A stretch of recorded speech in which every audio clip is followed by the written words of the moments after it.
We are living in a computer-programmed reality, and the only clue we have to it is when some variable is changed and some alteration in our reality occurs.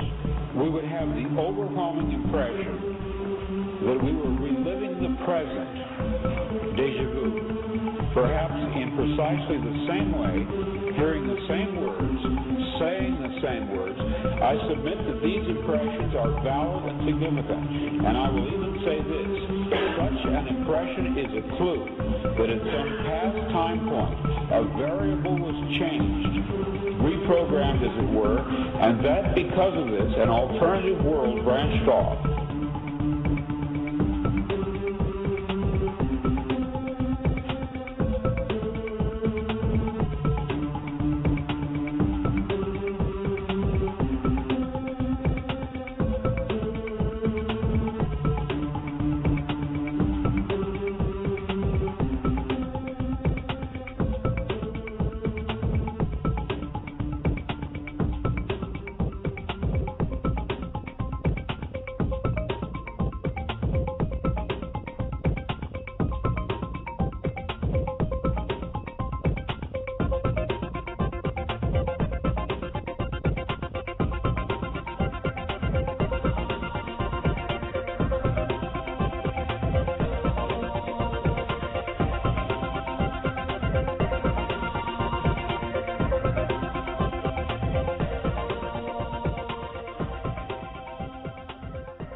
Good afternoon. Welcome to the Friday edition of Free Association Radio, also known as FAR, and this is the Friday Farcast.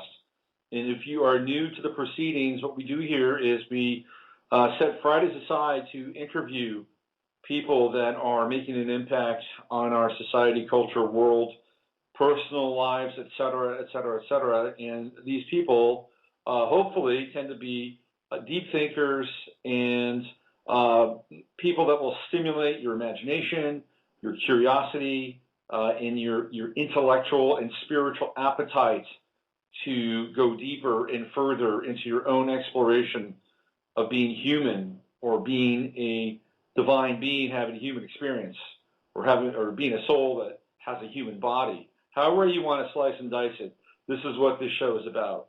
And today's show is no different. I'll be bringing you two brilliant people in their own right and very different fields. One, my first guest, Courtney Brown, is the director of the Farsight Institute and a professor at Morehouse College, and a widely regarded expert in the field of technical remote viewing. We'll get to Courtney shortly and bring him on. And my second guest today is an interview I just did this morning, turned it around, compressed it, uploaded it to the site. We're talking real-time crunching media here, and that's with Darren Williams, and we're going to talk about his latest article on my site called Deciphering the Summer Cinematrix. And we're going to talk about 4 films that Darren got into and found some interesting subtext and levels of meaning that some people might have glossed over while watching the films. So it's definitely a show that is about visionary experience, seeing into the future, seeing into the past to some extent, and a whole realm of possibilities that exist as a result. Okay, so let's waste no more time. I think this is Courtney, so let me click the magic button and bring him on here, and let's get right into the latest findings of the Farsight Institute and some other goodies with Mr. Courtney Brown. Here we go. Hello there, Courtney. Hi, I'm here, Robert. I want to thank you so much for inviting me on your show. Hey, it's a pleasure to have you. You were very popular last time I had you on. The numbers were great, and people were applauding over on Facebook. So it felt like it was a good time to do this again. So thanks for coming back on this. Courtney, before we jump into the remote viewing stuff, I went to your Facebook page. And one of the things that you do, as well as teaching and being a professor in remote viewing, is you're an illustrator, aren't you? You're an artist. Well, yeah, actually, Robert, if you don't mind, can I make a slight correction here? I'm not a professor at Morehouse. I'm a professor at Emory University. My apologies. I get those two mixed up. No, yeah, but they're both in Atlanta, but it's a different one. And also, I don't do any of the remote viewing stuff, of course, at Emory. I do it all independently at the Farsight Institute. But right. yeah, I'm an artist also. And I've seen your art, and it's fairly sensual and erotic. It gives people kind of a different side of you in terms of who you are. Do you want to talk about that at all, or do you want to get into that? I know we're going to get sure. No, I don't mind. First of all, when people do remote viewing, we have found that. Well, look. Let me look at it this way. Remember the movie Minority Report starring Tom Cruise? Absolutely. And they had these three psychics that were embedded in a water sensory deprivation tank, and they had wires connected to their heads, and all the information went into a computer, and Tom Cruise could see their images that they were perceiving and could manipulate them and organize them, and he was a crime fighter and went out and caught the bad guys and things like that. Well, we don't have that technology yet. So what's really important for remote viewing is for the remote viewer to be able to describe what she or he is seeing. So art is a really important element of remote viewing. Some of the best remote viewers have been artists. For example, Ingo Swann was an artist. I say was because he's now dead. So Jim Channon, who was featured, he was the guy that he was the central guru guy that the movie Men Who Stare at Goats was talking about. He is an artist. So many of Joe McMonagle is also an artist. So remote viewing and artistry is very closely connected, because remote viewers, good ones, have to be able to draw accurately what they're perceiving. Now, in many realms of remote viewing, the emphasis is on words, describing. But what we have found at the Farsight Institute is that the best remote viewers, both in terms of being able to perceive, but also in terms of being able to describe what they're perceiving, think visually and can draw what they do. So being an artist was a natural outgrowth of my remote viewing experiences, both as a chief investigator for a number of projects involving other remote viewers, but also for my own work. And so, yeah, I developed a strong interest in art. Now, you mentioned about the art that I have being erotic. Well, it is true that I draw most of my drawings of beings, humanoids, are done in front of live models at art school. But the idea that I do is I alienize everything, meaning when I drawing a live model, they ultimately turn into an alien. So the body is the models, but I change them into aliens. And one of the reasons I do that, it's sort of my signature, is nude alien drawings. In fact, some people call my nude female alien drawings femalians, and my male alien drawings malians. But the idea is that when the popular press reports on extraterrestrials, it's always fear-based. They're always fully clothed, weaponized, with armor. They have Are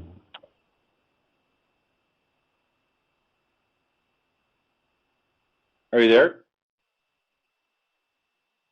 Courtney, you blinked out on me.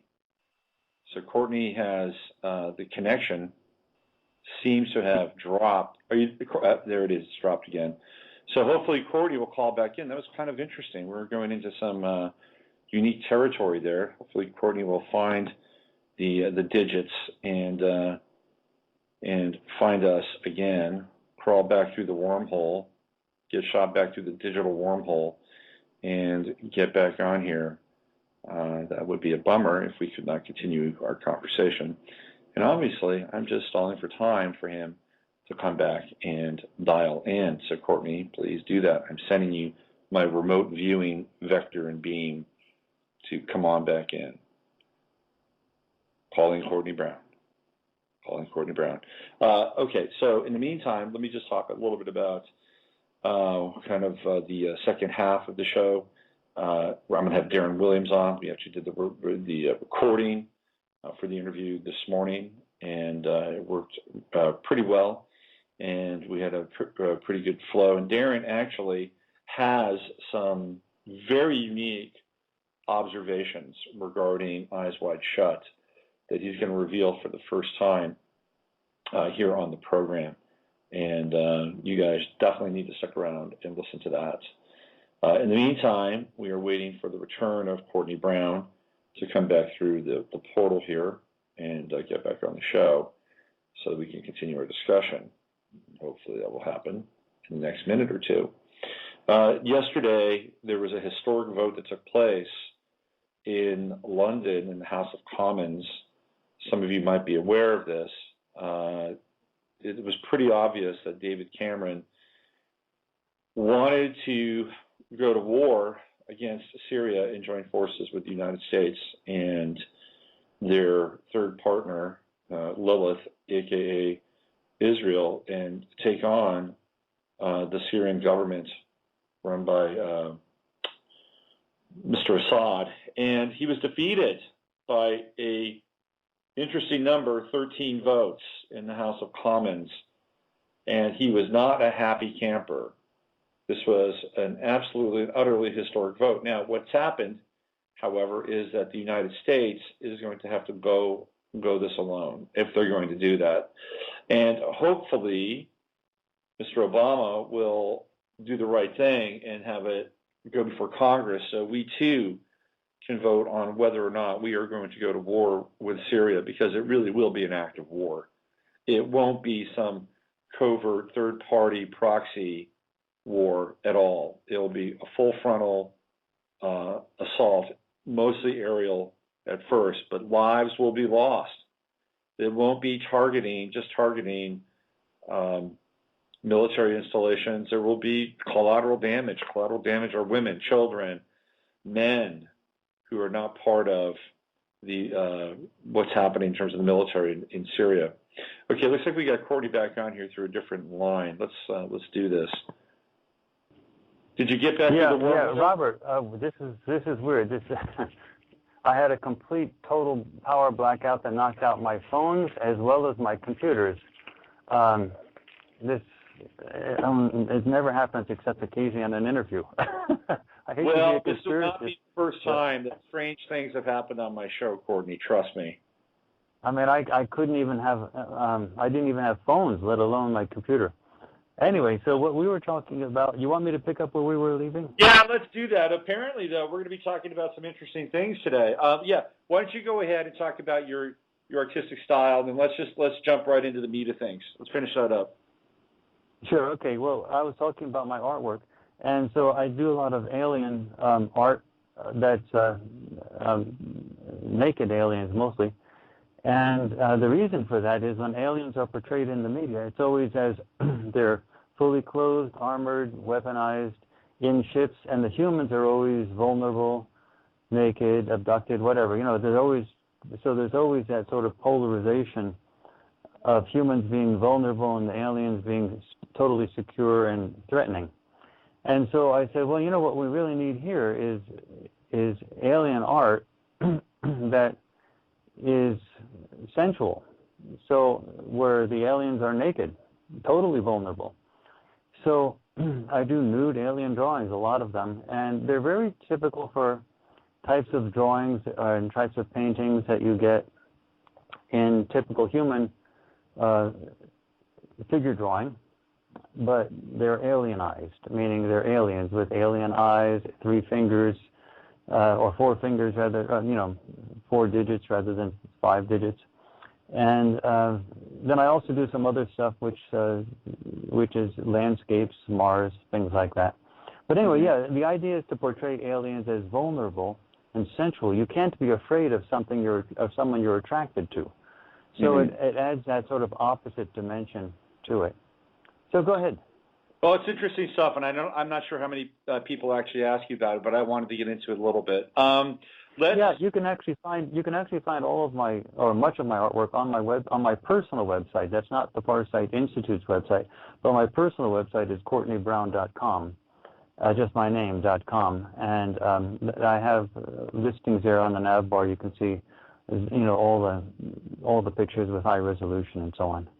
All right, let's get into the meat of the interview here. Now, I know you're going to want to go over some of the latest findings at Farsight, and at some point, Courtney, I would love to see or hear your take on two subjects that I think people are very interested in. One is what's happening in Syria, and if you guys have decoded anything about what's happening in Syria and how that's going to affect us. And the other, I think most people that listen to my show would be very interested in any information you guys have come up with Comet Ice on. So I'll let you just kind of roll with this and see if this dovetails with your latest findings, but at some point I'd love for you to circle back and see if you can dip into both of those subjects. Sure, but you said Syria was one, and I didn't quite understand the second. Comet Ice on. I'm still not understanding that. Well, Ison is a comet that is coming in our direction. Oh, the comet. Yeah. The comet. Okay. Yeah. Well, let's talk about we can jump right into the Syrian thing because it actually does relate to our projects with the latest project we have, which is the Atlantis project, which is really a spectacular, one of our most interesting projects, and I can explain the connection. And so basically what we have going on in Syria is related to what we found in our Atlantis project when you understand that what we found is us 70,000 years ago in a technologically advanced civilization that was about 100 years more advanced than we are today. So it was very close to what we are today. And what you saw back then was a society that destroyed itself. And so why is this important with respect to Syria? We are the same people. Mm-hmm. So the issue with Syria is that if you see us fighting wars, battling each other, that was us back then. We were the same exact people. So we had confusions, we had problems back then, and we have the same problems back now. And if we want to avoid the problems that the Atlanteans incurred, then we have to understand the mistakes that they made so that we could get around them. So the things that you're seeing now with Syria, whether we're going to get involved in another war, disputes, the whole thing, also the stuff dealing with Fukushima, Daiichi, all of that stuff is like related to the past. And for us to go marching forward into time as if the past didn't exist is a sure enough dead ringer for repeating the past. The way you avoid the past is by knowing the past. So the basic finding we have from the Atlantean study was that we were dealing with two images on the bottom of Google Earth. This was not originally called an Atlantis study. It was just two images on the bottom of Google Earth. One 1,000 miles west of Portugal and Morocco, and 3 miles deep, and it looks like a perfect example of sediment-covered ruins of a huge ancient city, about a quarter the size of Portugal. So you're talking about a very large settlement. And some oceanographers back in the early days were dismissing it as simply ship tracks, which are residual traces from sonar, from that sonar ships that are under contract by the U.S. Navy to map the bottom of the ocean, and if they don't do it in overlapping parallel paths, you get what's called a ship track, which looks like railroad tracks with very high resolution imagery in the middle, two perfectly parallel lines on the outside, and then fuzzy resolution, very fuzzy stuff outside. Well, I looked at the imageries on the bottom of the ocean, on the Atlantic Ocean, and I said, those aren't ship tracks. I know what ship tracks look like. Those are not ship tracks, because they were not two parallel lines, perfectly straight. They did not have high resolution stuff in the middle with very fuzzy stuff outside that. It looked like stuff that was covered over by sediment. So I I said, this is a perfect example. We have a dispute now. You know, some people saying one thing, we saying another. This is a perfect reason to have remote viewing resolve this. And we had another anomaly down at in the bottom of the ocean off of Antarctica, near the South Pole, and it looks like a grid perfectly arranged, like a checkerboard, of holes in the ground, like a mining operation. Mm-hmm. And that was very unusual as well. So I put, during a time when we were, not doing another project, I decided to launch this new project in 2011 and have two of the world's best remote viewers that work at the Hawaii Remote Viewers Guild. We're all volunteers, of course, but they are at the Hawaii Remote Viewers Guild, who have studied under Glenn Wheaton, who came out of Special Forces Intelligence using remote viewing. I assigned them to examine both of these places and a series of targets. Now, all remote viewing is done totally blind, of course. So all the remote viewing was done over a period of a year, and during that entire year, they knew nothing about the targets. They was all done totally blind. They were simply told there's a target, remote view it, end of story, and they sent the stuff back. They had never, to my knowledge, ever been given an underwater target, and they both nailed it. So they had never had any experience, nor could they ever have been guessing or expecting an underwater target, because they never had one before. And they both described this ruins on the bottom of the ocean and what happened in what happened in the ruins to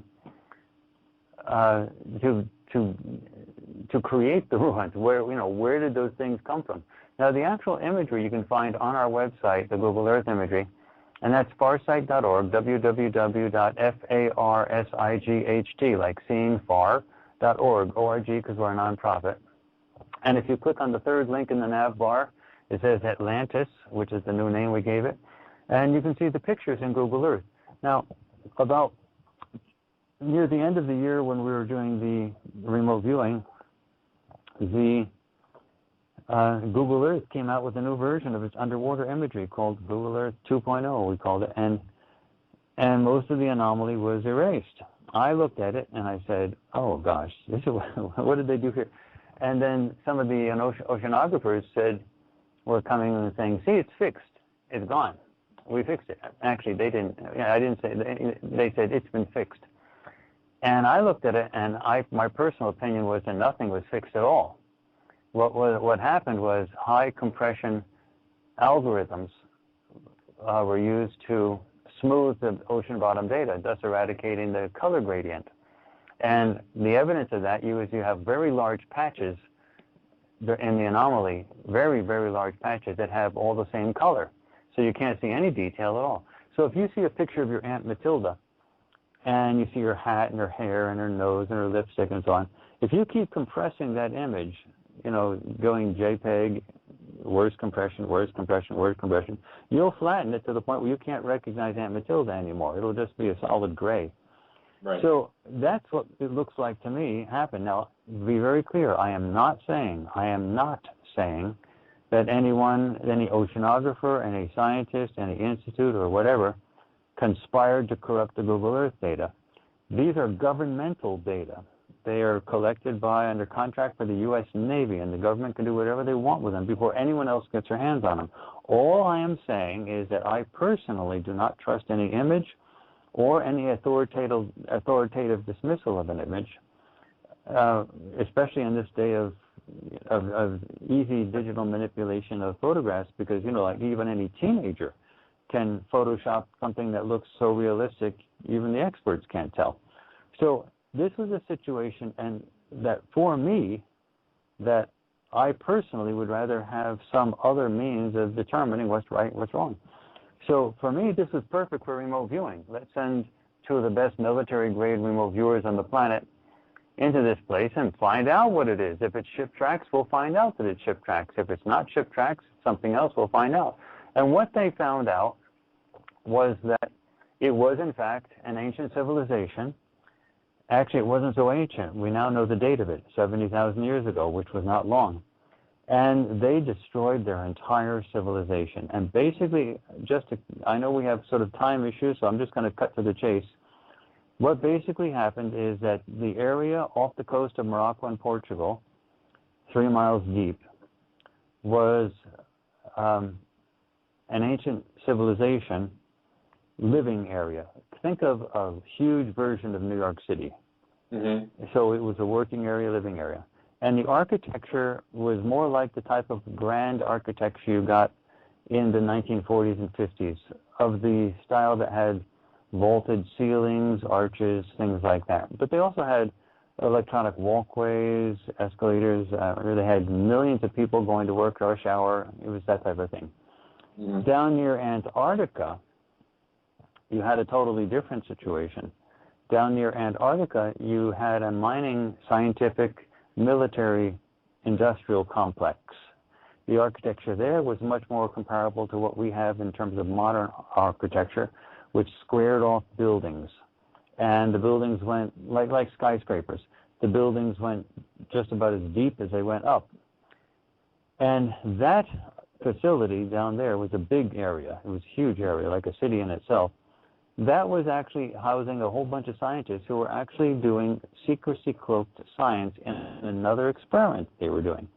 Mm-hmm. And what they basically had a very good source of energy. It was very clean, crystalline-based, and they could power the whole society, the whole civilization on it. But it was much cleaner than our nuclear stuff. But they also had an experiment to dig through the crust of the Earth. And they were drilling big holes right through the crust of the Earth with an attempt to get to the heat that was below. Now, Robert, I'm going to say something that's going to sound a little weird, but if you think it through, it'll make sense. This is a really bad planet for us to live on. This is a really, really lousy planet for humanity to grow on. The reason being is that we live on an 8,000-mile diameter ball of liquid rock, lava. Mm-hmm. And it's got an 8-mile thin crust. And that's just crazy because we have regular magnetic pole shifts, and when that does it, the lava gets severely disturbed. We have a very thick atmosphere. The weather is very horrific when it turns up. We have regular solar coronal mass ejections, which would knock out all electronics for years at a time. And if you read books like Robert Schoch's book, that's S-C-H-O-C-H, his new book called Forgotten Civilization, it's clear that something grinds humanity down to a pulp every 10,000 years or so.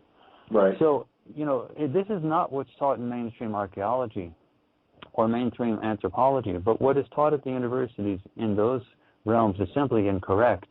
The amount of data that they are ignoring in order to maintain those false theories that they're teaching is enormous, much of which is described in Robert Schoch's book, Forgotten Civilization. You can get also a ton of information, also out of a book by Michael Cremo, a huge, fat, well-documented book called Forbidden Archaeology, just detailing the archaeological finds that are literally ignored in order to make up these fantasy ideas that the mainstream archaeologists and anthropologists deal with at the university level. So the idea is that we have been around in an advanced civilization for a long time. Why do we know that it's a 70,000-year mark? Well, by the way, this whole thing is summarized very nicely. I have to mention this in the best DVD production we've ever put out, that sort of pulls it all together, because you can only get so much in an interview. So we had to really sort of pull it all together in a DVD, and it's called Atlantis, A True Story.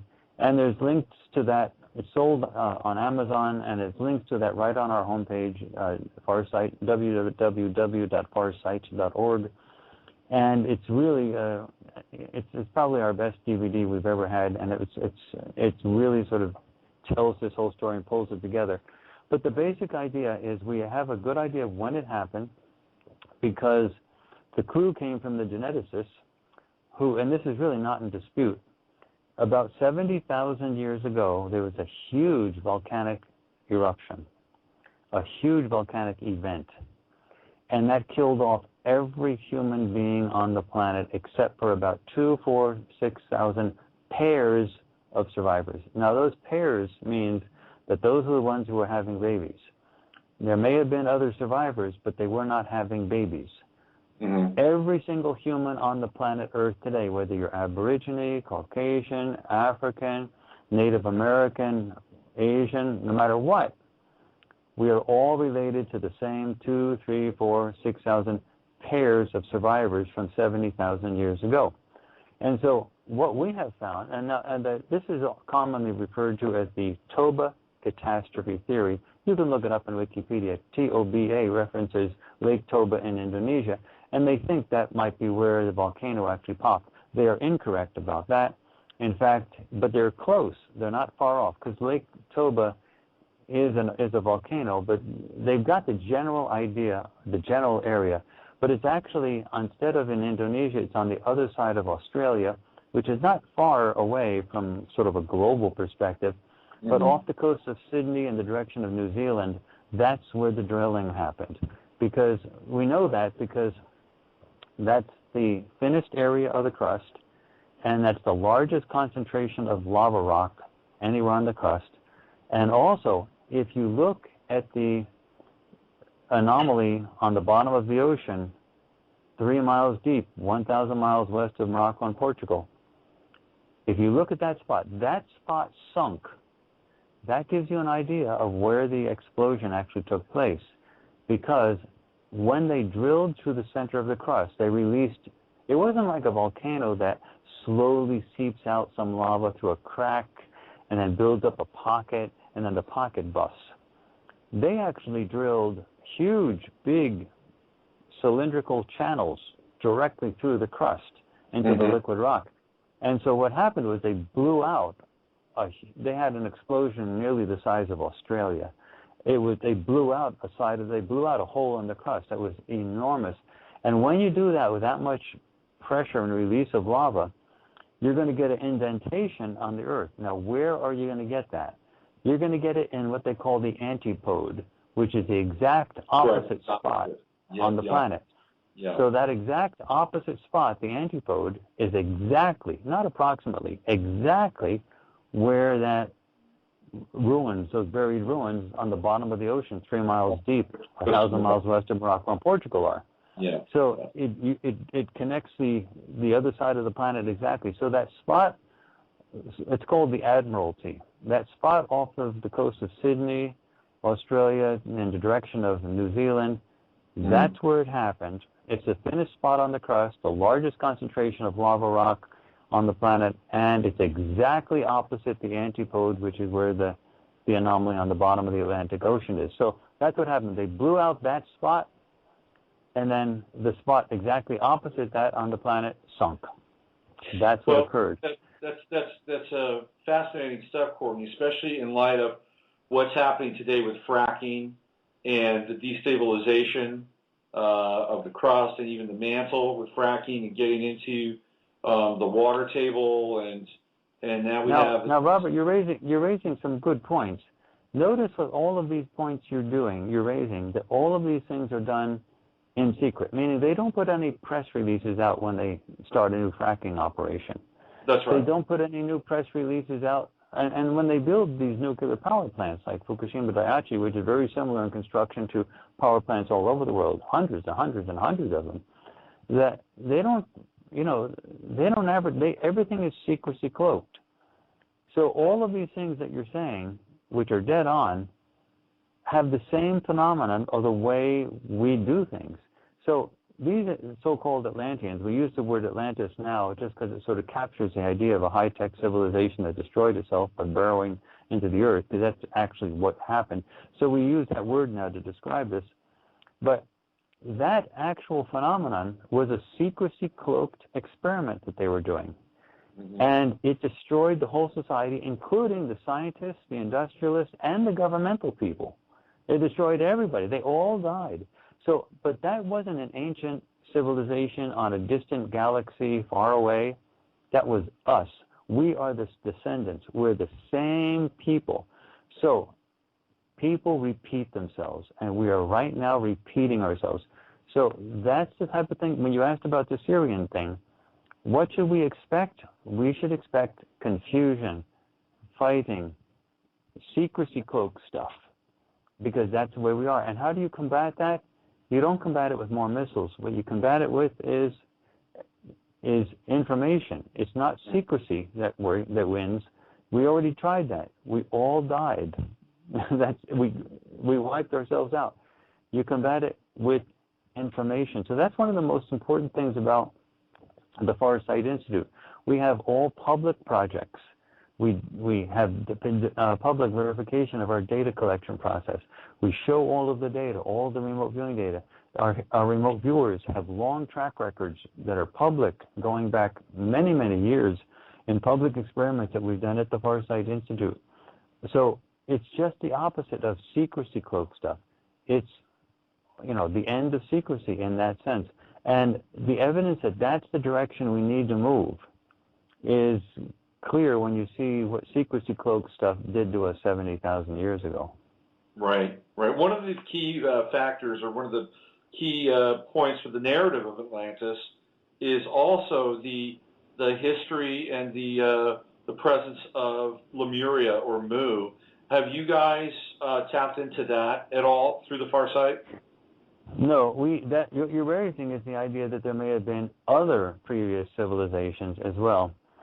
So if you read Michael Cremo's book, Forbidden Archaeology, you'll see that the archaeological evidence that is suppressed in mainstream archaeology clearly, absolutely, unambiguously indicates that humans have lived contemporaneously along with apes in essentially anatomically correct form, going back millions of years. All of this is suppressed. Yeah. But the evidence is so clear. For example, I'll give you an idea of how blatant this stuff is.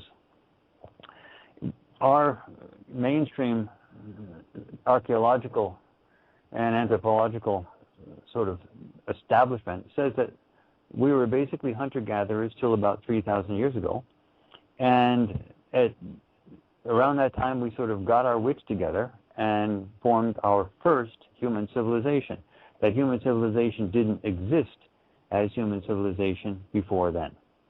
Well, that's just crazy, because if you go to Turkey, for example, just using one example that was heavily talked about by Robert Schoch, he's a Boston University professor, PhD in geophysics. He talks a lot about the site Göbekli Tepe, and it's in Turkey, and it is a huge infrastructure built with stone, at least as magnanimous, as spectacular in its own way as the pyramids. And that was buried by the inhabitants, meaning the inhabitants covered it up as if they were trying to protect themselves and while they were living in it. And this is all done about 10,000 years ago. So you had a huge civilization that was very advanced in being able to carve huge megastructures out of rock that purposely buried themselves. It wasn't like covered up with the sands of time. They buried themselves. And this is approximately 10,000 years ago. That alone tells you that what you're learning in mainstream archaeology classes at universities is simply wrong. Now, you don't have to take my word for it. Well, you can just hop in a plane and go to Turkey. I mean, it's just there. The carbon dating is absolutely unambiguous. There's no ambiguity about among the people who are willing to look at the data. There's no ambiguity about how old that place is, and it's not 3,000 years ago. It's 10,000. So if you have such a glaring, huge piece of evidence suggesting that what's being taught at universities is just simply wrong, such as Göbekli Tepe, then you can imagine what else is not correct. And then you have this huge underwater ruins at the bottom of the ocean 1,000 miles west of Morocco and Portugal. That gives you another indication of what's happened. So, and that's approximately 70,000 years old.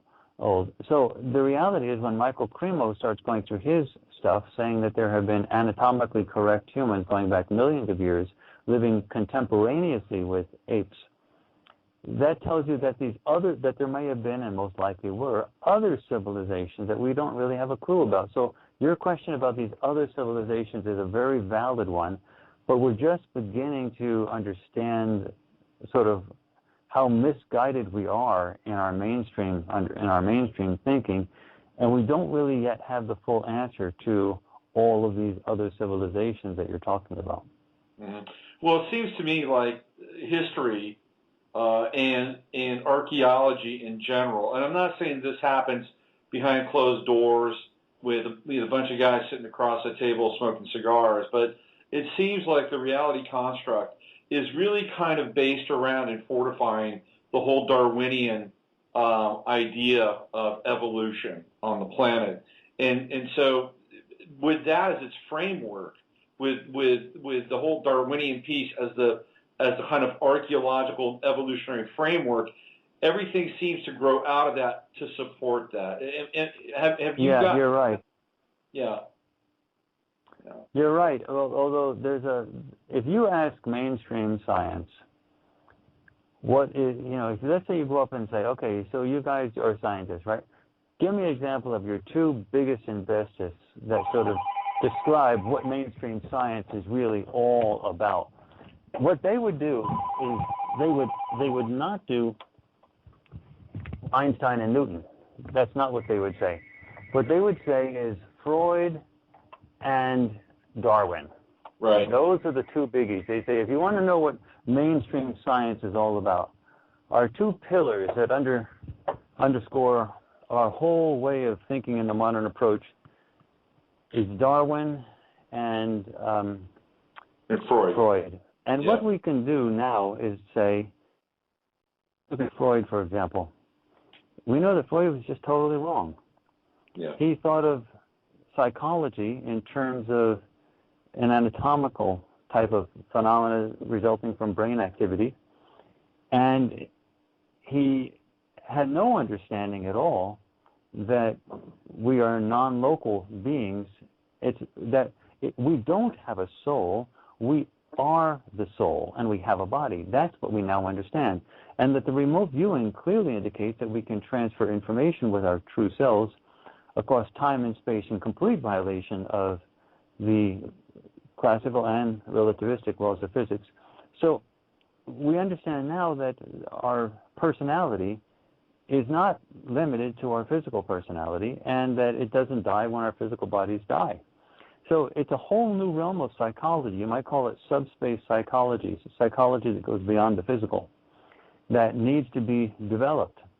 And then with regard to Freud and with regard to Darwin, there is absolutely not a shred of evidence that supports the evolution of the species as Darwin suggests. Now, that statement cannot be said at the universities. Now, I'm not talking about the religious idea of intelligent design. I'm not talking about that. Right. What I'm talking about is that mainstream anthropologists and evolutionary biologists who say evolution is everything are only able to do that because they're connecting the dots, but they're ignoring all the dots that they don't want to see. Meaning there are zillions of dots that they're simply not looking at. And they're purposefully ignoring those things because they don't fit their anomalies. They don't fit their theory. That's right. You can make any theory fit. You can make any theory fit anything you want if you look for the data that fit your theory. And that's what they're doing. Yep. You can make a theory saying that gravity only works going upwards. And all you have to do is say, I have data to indicate that because if you only look at things when they're going up, like a rocket going up or a ball thrown up by a child, you only look at that going up, but you never look at anything coming down. Well, you'll have 100% prediction on that. Everything will always go up because you'll always look at things that go up, and you'll never see anything come down. So you have a theory that gravity only works going up, but that doesn't mean that's correct. So in order to do real science, you cannot look for data that fit your theory. To do real science, you have to look at all the data and then say what theory works with all the data. So the very examination of the remote viewing phenomena now, mainstream science says that remote viewing is impossible because it violates the classical and relativistic laws of physics. But they're absolutely, totally unwilling to look at the results of remote viewing. They're totally unwilling to acknowledge that these real phenomena actually manifest. And so they have theories that support their observation of the facts, but their observation of the facts are data which they desire to look at that do not contradict their theories. All the data that do contradict their theories, they will not look at. And they come up with some reason. Actually, some of them just say, I won't look at that. Others say, oh, something's got to be wrong with it. But they won't look at it because if they did look at it and accepted the reality of it, then the entire house of cards would crumble. So if that's true for physicists, and if it's true for psychologists, psychiatrists, for the whole psychology discipline with regard to Freud, then it's also true for evolution and Darwin. And again, for those people who say, excuse me, for those people who would say, show me the facts, well, in a short radio interview like this, I can't detail them, but if you'd like to see them, a good place to start is Michael Cremo's book, Forbidden Archaeology. It's hugely well documented, and it's a really fat book. There's no shortage of data that are ignored and forbidden to look at by mainstream archaeologists. And Michael Cremo did the whole world a great service by looking at all of that and sort of putting it all together in one volume. And if you want evidence that the mainstream archaeologists are just not dealing with a full deck of cards with regard to their theory that civilization happened only 3,000 years ago, then I'd say the best place to start is Robert Schoch's book, S-C-H-O-C-H, Forgotten Civilization. So he's a Boston University professor. So that's once you start sort of wrapping your head around that, then you start saying, okay, well, where does this end? Well, it ends pretty far from where we are because there's an awful lot of intellectual change that needs to go on to accept the facts that we're looking at. Mm-hmm. Well, I think one of the things that's fascinating about the Darwinists is that every 18 months or 2 years or so, and you can pretty much set your clock by this, there will be some discovery or some find that adds to their arguments about the evolution of the species, that this is a very important development. But what they never tell you is that it is not the intermediate species, right? They've never found the intermediate species, and they collect data which is, in some ways, very subjective to their own interpretation around this. And this gets you're correct about that, but it goes, Robert, you're correct about that, but it goes even farther than that. You see, remote viewing clearly indicates that information can be transferred across time and space. That means instantaneously. That means that you're taking information from, say, the past and bringing it to the present. That means that when the remote viewers are doing their work, they're actually looking in real time at the past. They're not going to a library and looking up at the Dewey Decimal System and reading some information out of a library. They're looking at the real McCoy. So that means that the past, present, and future are simultaneously occurring. So what you get is simultaneous sequentiality. So things happen one after the next, but they're not separated in time. They happen simultaneously, but sequentially. So you have to understand that if you take the difference between events in terms of time and compress that so that the difference in terms of time goes towards zero, you will eventually take it to the limit, that you will eventually get events that are separated one after the other, but they occur at the limit at exactly the same time, so that there is no time. So, and for physicists who work with superstring theory, for example, in a lot of their equations, time simply is a real puzzlement because it simply divides out. It doesn't look like it really is there. It's something that we use to organize our perception of reality, but in terms of the fundamental nature of physical reality, it doesn't seem to work. It doesn't seem to exist. So, if this is true, then you do not have a temporal evolution of things, so one thing happening after the next. So you do not have humans popping out of an ape. By the way, when mainstream anthropologists essentially say that anatomically correct humans popped out of an ape 200,000 years ago, that is just so stupid. You can't pop a human out of an ape in a couple 100,000 years. You need hundreds of millions of years to do something from an evolutionary perspective like that. So the basic idea here is that what we have is not temporal evolution in the Darwinian sense, where over time things, species radiate and you get the evolution of things. What you get is the spatial distribution of species and events, meaning if all things happen at the same time, past, present, and future, then you don't get the temporal evolution of anything because it's all happening at the same time. What you get is spatial distribution. Imagine taking a handful of sand and sort of scattering it in front of you. The sand is going all over, say, your deck or your porch in front of you. Now, if you were looking through the eyes, well, ants are blind, so let's imagine an ant that had eyes. And it was crawling along the porch, and it was running into the sand. Well, that little ant might think that each grain of sand that it is running into happened after the grain that it, after the grain that it already passed in the past. It doesn't understand that you were the one who threw the sand out there, and they all got distributed at the same time. So, right. Because the ant's running into the grains of sand one after the next. So that's what happened. If everything happens at the same time, then all of the apes, all of the humans, all of the other species happened at the same time.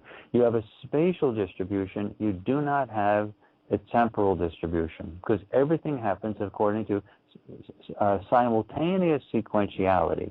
So it's a sort of a completely different way of looking at things, but it's the only way that matches the data that mainstream science refused to look at. But for those with a flexible mind and are willing to look at the data, it's the only way, it's the only thing that actually matches the complete collection of data. Well, speaking of time, we're almost out of it, Courtney. At least on the show today. Yeah. So well, I'd like to really, this is great just stuff. before we close that. Go ahead. No, you go ahead. You have the floor. I would before we actually close up, I'd really like to emphasize to people where to get sort of follow-up information, which is at farsight.org, www.farsight.org, because we're a nonprofit. And one of the most important things they should do is go to the bottom of the nav bar and the navigation bar on the left and click on the big blue banner that says subscribe to our free newsletter. We never give out the email addresses for anything ever, period, end of story, full stop. But that's the only way we communicate with people who are following us. The reason is we're a nonprofit. We don't take out any advertisements. So unless you get our newsletter, you don't find out what we're doing. So and it's free, and we very rarely send stuff out, like once every few months. So there's no reason not to do it. There's no spam associated with it, and it's the only way you get to follow us. So there's no reason not to do it. So subscribe to our free newsletter. Secondly, if you go to the home page and you see the big banner in the middle about Atlantis, you can see the first 15 minutes of the Atlantis DVD right now on YouTube, right on our home page, in fact, right on our website. And you can also look at all of the remote viewing data that are on we always have all of our remote viewing data for all of our projects up for free on our website. But I really strongly encourage people to look at the first 15 minutes of the DVD so you get all the background to our project, the Atlantis project, and then to get the whole thing together, get the DVD, because that DVD is the only way we have is to pull it all together so that you see the entire picture of essentially what happened for the last 5 days of that civilization. And remember, that was not some ancient civilization that's not really related to you. That was us. They are our ancestors. And if we want to understand what we're doing today, including what's going on in Syria and Fukushima Daiichi and all the other stuff we're doing, you need to understand our past. It's essential you understand our past. And that DVD with the Atlantis Project is the best one we've come to that sort of focuses on that idea. Well, of course, quoting Santa Ana, those who forget the past are condemned to repeat it, and that's both individually and collectively. Thank you, Courtney. I want to have you on again sometime in November and see what you guys can come up with this Comet Ice on if you go down that path. So I'm just putting that bug in your ear, okay? I'd love to be on in November, so thanks so much, Robert, for inviting me on this time, and I look forward to future conversations. Okay, thanks a lot, Courtney, and I hope your power's back on. Yeah, everything looks like it's back up now. Okay, cool. Take care. Okay. That is Courtney Brown from the Farsight Institute, farsight.org. You can find the link to his website, at least the website for the group on the show page. Okay, so let me set the stage for you for our next interview. This took place with Darren Williams earlier this morning. He's in Liverpool. I'm in Austin, so not quite antipodes, but we are connecting through space and time, breaking all the rules, being present in the here and now. Very Atlantean kind of connection via Skype and the internet. And oh my, how the world has changed. 20 years ago, we were dreaming about this, and now it's happening real time. And I remember back in the day when I was doing some work with a website called Radio V, which was really ahead of its time, and we were doing video interviews and even uploading audio, and we'd have to go from analog to digital, and we'd have to go through a form of compression to do all that stuff. And the amount of time it took to compress analog files into digital files was primitive. It was prehistoric in terms of where we are now. It was laborious. And 20 years later, here we are. A little bit less than 20 years. It's happening almost at the speed of light.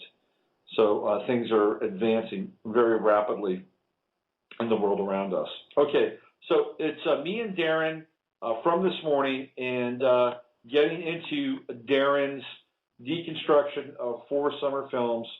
And there's all kinds of information on my website. It's the latest post up there, and you can actually go to my website from the show page as well. So what's going to happen, unfortunately, Darren and I ran long, so this interview will bleed into the recorded session of the show. So you're going to hear about 10 minutes, there's about 10 minutes more that will extend beyond the showtime. Sorry for that, but that's where it's at. Okay, me and Darren Williams deconstructing the Summer Cinematrix. So I'm actually going to say goodbye now because it's going to end. So use your head to discern what's real, your heart to discern what's possible, and God bless the 13 men and women who decided not to vote for war in Syria, in England, and let's hope that the wave continues and people choose peace and love and courage to do so and to stand up to do so for the sake of humanity and this planet. And God bless them. I'll see you guys on Monday, maybe. If I have the time to do it, I might be off doing a remote somewhere. This is Robert Phoenix. You've been listening to Free Association Radio. Here's myself and Darren Williams from earlier this morning. All right, so here we are with my good buddy Darren Williams all the way from Liverpool, and we're going to break down, or Darren's going to break down, 4 summer blockbusters on the sci-fi tip. And if you haven't read Darren's post on my site, robertphoenix.com, you can click through the show page and get to it and reference it back after we've done this interview. It's an amazing piece, and Darren has crafted an insightful and detailed deconstruction of these films and why they're important, not only from their own viewing perspective, but from where we are culturally and some of the implications that the films may have. So Darren, thanks for doing that, and welcome to the show. Thank you for having me, and I hope that this conversation will make people think deeper about images and certain things that they interact with on a daily basis. Absolutely, because this is kind of what we're training ourselves to do in some ways, is to deprogram how we interact with reality, because we're being programmed constantly from the cradle to the grave.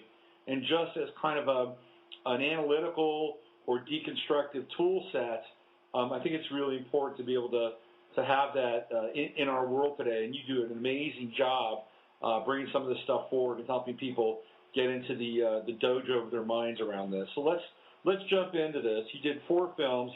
You broke down 4 films: Oblivion, Star Trek Into Darkness, Iron Man 3, and Superman: Man of Steel. So let's launch into Oblivion with Tom Cruise, which is the first film that you get into in your piece. I want you to give people kind of an overall summation of the film and some of the kind of the insights that you've gleaned from watching it and going deeply into it. Well, the thing that I have learned during this review is the fact of, even though we listen to the show on a weekly basis, we go on blogs, we go on Twitter, and we tell our friends that we read literature, we are still victims of this pop culture due to conditioning. And the thing that's quite interesting was, when I saw the trailer for Oblivion, instead of doing my own research, like we should be doing now in this new age post 9/11, I just took the word of the media, the mass media. So they instantly dismissed the film as boring, aloof, the hero yet again that saves the day. So what got my attention was, and I'm not afraid to say this, I know it might be seen as a bit of an uncool thing to say in the alternative community, whatever that is, but Alex Jones.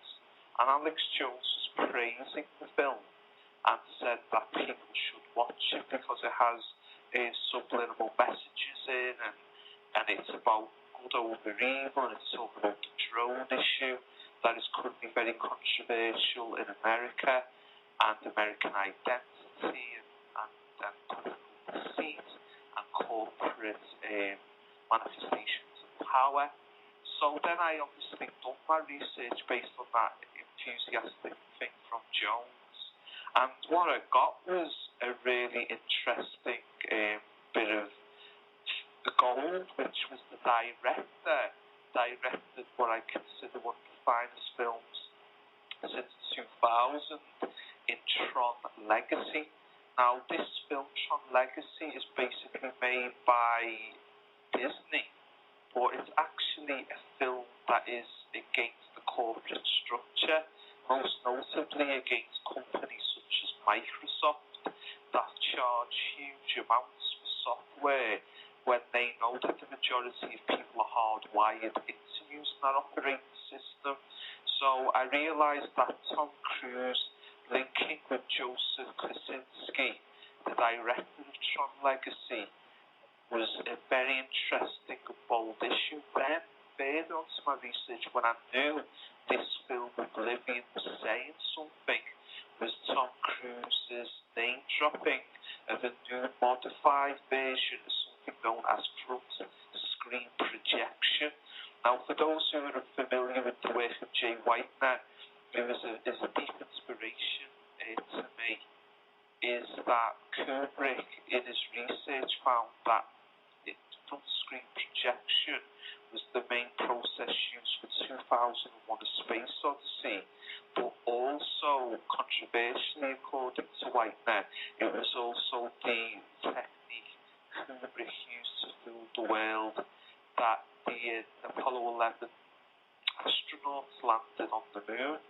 So as soon as Cruise said that they used an updated version of throught screen projection and they did not use green screen, then I really knew on a technical level that this film was saying something, and possibly on a more subliminal basis.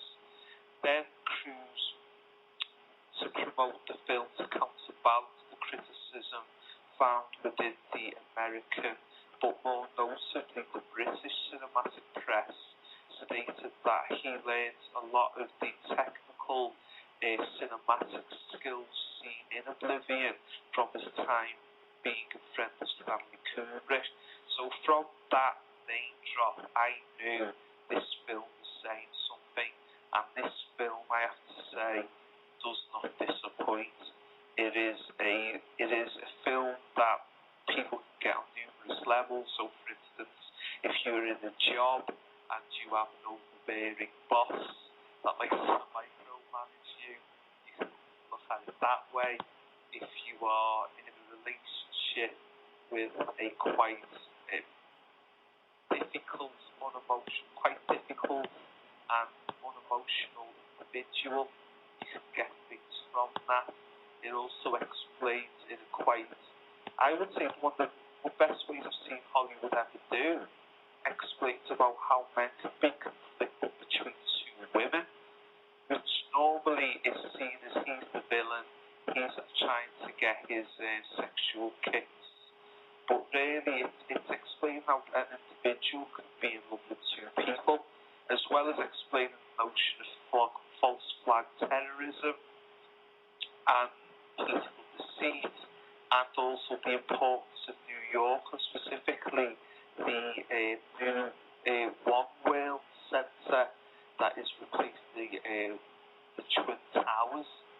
So it explains quite a lot. I don't want to give so much away on this film because I'll give more away for the other films, but I just think this film is such a beautiful, stunning, cinematic spectacle that it will need maybe 3 watches before, say, anybody will get it. Luckily for me, because I actually have the white DVDs looking into Kubrick, which is Kubrick's Odyssey 1 and Kubrick's Odyssey 2, I have had that training and that background to immediately get these points.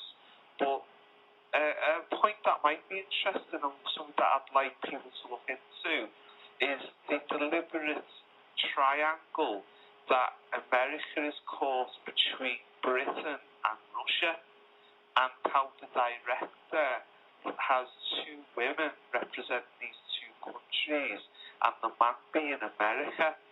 So I feel that it's a very interesting use of showing geopolitics and how America actually geographically is in between Great Britain and Russia. Mm-hmm. So it's a very interesting thing. So it's very awkward because I've obviously wrote about it, but then people gain things more through the audio than actually through reading. I know I do as I'm dyslexic, but I would just recommend that people read what I've put. Obviously, read that article that's available on Robert's website. Hopefully, if anybody's listening to this years from now, Robert may have it as a little PDF somewhere on his homepage, or you might be able to search for it within his page, and you'll be able to get it. But I just feel that Oblivion is a mystery that needs to be discovered, and I think Cruz, working with Morgan Freeman, working with Joseph Kosinski, has created a work that requires the individual to go in without really knowing about it. But those who are familiar with Free Association Radio, and particularly the work of Jay Whitener, will appreciate little nods to Kubrick, to the planet Saturn, to the New York post 9/11, and also the use of drones. But it is such a wonderful film. I know it's a bit of a strange way to start a conversation, to try to get you, listener, to get enthusiastic, to read my article I've spent many days, about 10 days to create. But what I'm just saying is, get Oblivion, you watch the film, you read my article, and then you realise why I'm not really saying as much as I'd like to say. Now, Iron Man 3, on the other hand, I'm going to go deep into that. But well, let's downshift just for a second and kind of talk a little bit maybe around Oblivion. One of the things that I get and I haven't seen the film, but one of the things that I get sort of tangentially from the film experience is how other people experience the film. And I'm not necessarily referring to you, but just sort of in the atmosphere. And I remember seeing somebody pop something up on Facebook, Oblivion. What was that all about, right? And I said to myself, well, that's got to be a good thing, right? Because if somebody's asking a question about a film that they can't really figure out, then there are multiple layers and multiple meanings in that film. It's kind of like, and again, referencing Jay and Kubrick, The Shining. Right now, The Shining and Oblivion obviously are two very different examples, but people who were fans of the book watched the movie and asked the very same questions. What the hell was that all about? Because The Shining, the movie, is very different from the book and actually angered a lot of King readers. And again, if you're familiar with Jay's work, you understand why The Shining is much different in terms of its cinematic presentation versus its literary one. But I wanted to talk to you about the Russia-U.S. thing, because this is very, and especially Great Britain now, it's very topical. You have essentially what I would call the unholy trinity, which is Great Britain, Israel, and the United States. And this is an alliance. And if people haven't figured that out, you just, look at your scorecard. It's an alliance, and this is an alliance that generally works together geopolitically. And there has been a very intense run-up to war with Syria, and a lot of discussion about false flags and again, crisis actors, even in Syria, that everything is being rigged so that the public will buy into a full frontal assault, which could possibly lead into World War III. But something very interesting happened yesterday in England, and that's when the House of, was it Commons or Lords, Darren, you can correct me on this. House of Commons. House of Commons voted against direct intervention, and David Cameron was extremely and visibly upset. And so here we have this Great Britain, U.S., and Russia hanging out in the wings, basically saying, if you cross a line in Syria, there's going to be hell to pay. So this is a theme now that's being kind of actually enacted outside of Oblivion. And I'd love to get your take on this, Darren, especially about what happened yesterday in terms of this vote in the House of Commons. Well, one of the interesting things you could have a parallel is that Tom Cruise's character is called Jack Harper, and Harper could be signified by Barack Obama because he has Cameron, basically. I don't want to say Dave Cameron's a woman, but it's just saying that in Oblivion, the British love interest is going to Harper, who represents America, and saying, toe the line, do what you're told, don't rebel, which is a very British trait still even today. This is why yesterday's vote, when even MPs of Cameron's party actually voted against him, was seen as a total surprise, because that is going against traditional British values. Because if the Prime Minister says we go to war, we go to war. So that's a very historic thing that happened last night. But then Obama, say Jack Harper, Obama, whatever you want to say, there's a parallel where he's attracted to Russia and the viewpoint and the sensibilities of Russia. And you can see this within how Obama is, I think, when he deals with Medvedev, maybe more than Putin, but I see a body language and a friendliness towards Medvedev, and also to the Russian Foreign Minister Lavrov. Mm-hmm. I see he's more buddy, he's more engaged, and he's more smiling and laughing. With Putin, he doesn't really know what Putin is, but that's simply because Putin scares all the international leaders. Because if you read about Putin's background, he was former Spetsnaz, which means he was former elite Soviet commando. Yeah, so Putin is a certified badass. Yeah, definitely he's a killer. Yeah. He is definitely, without question, he has killed people, possibly with his bare hands. So when you deal with these career politicians who prefer other people to die for them, and they're looking at a man who's actually killed people with his bare hands, not in some occult ceremony where it's a vulnerable person. Right. This is in the field of battle in war, when it's man on man, and he's done that. It freaks them out. So this is the issue that Obama's got, and Obama has even though some may say, well, he was chosen as part of a child program for future leaders by the Brookings Institute or the Rand Corporation, the thing is, he's still a human being. It doesn't matter how much brainwashing he might have had, he's not a different species. So some people may say he's half reptilian, but then he'd be half human. So there's things about him that he's experienced in this world, and he would very visibly like it to be. But saying that, he's still serving their agenda. We've seen another strange parallel, and this is why the things that we're going to talk about in this conversation, people may listen to it, you may think, oh, it's nonsense, and you're waffling on, and what are you talking about? But we've seen this week possibly the strangest parallel I've ever seen, or contradiction, whatever you want to call it, where Barack Obama is giving a speech about the 50th anniversary of Martin Luther King's I Have a Dream speech in Washington, and exactly the same place, which is a speech about reconciliation and hope and peace within a New Testament Christian vision. And then earlier on the same day, he was dealing with his generals on how to kill as many Syrian soldiers of President Assad as possible. Right. With Tomahawk missiles. Right.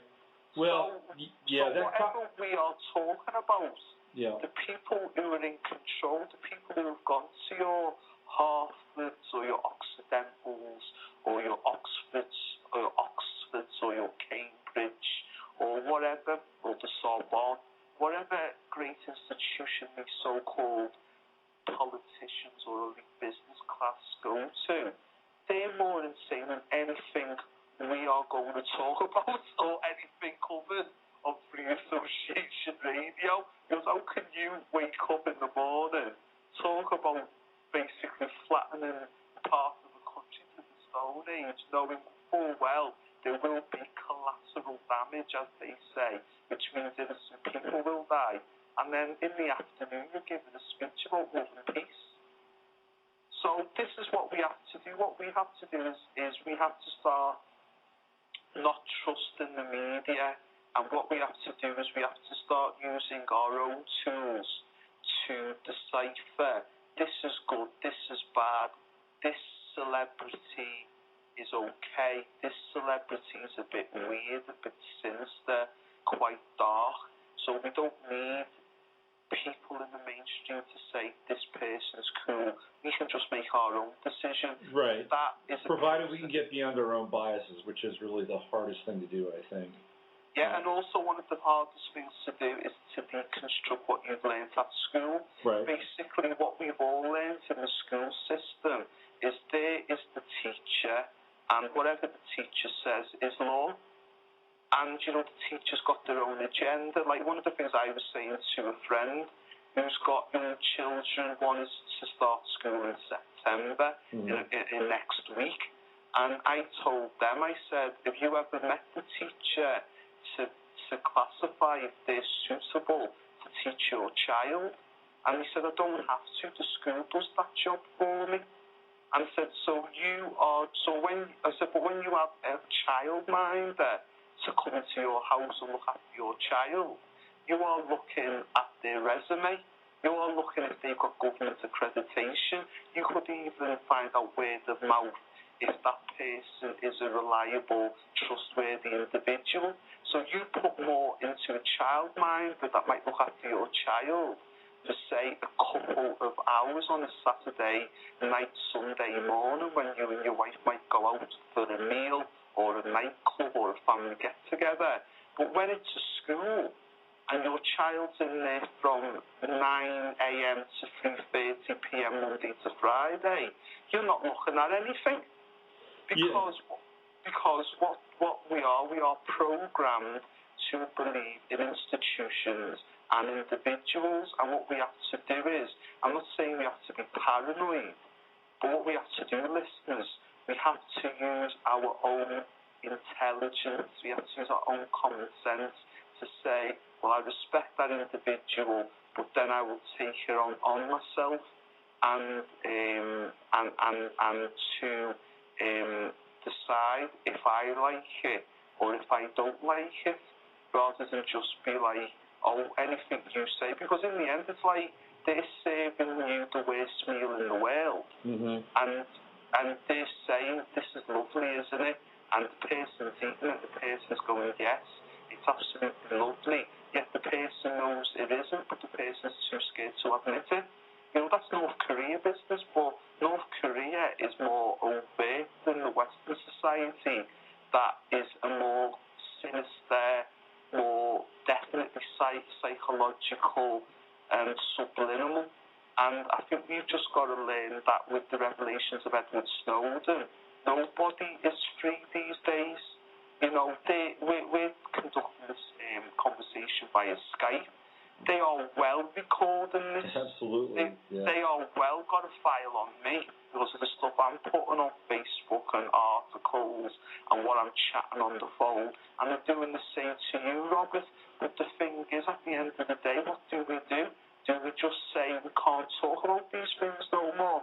No, I say what we have to do is we have to crank it up, and we have to turn up the volume, or put the pedal to the metal, or run as fast as we can, or whatever metaphor you want to use, whatever grabs you.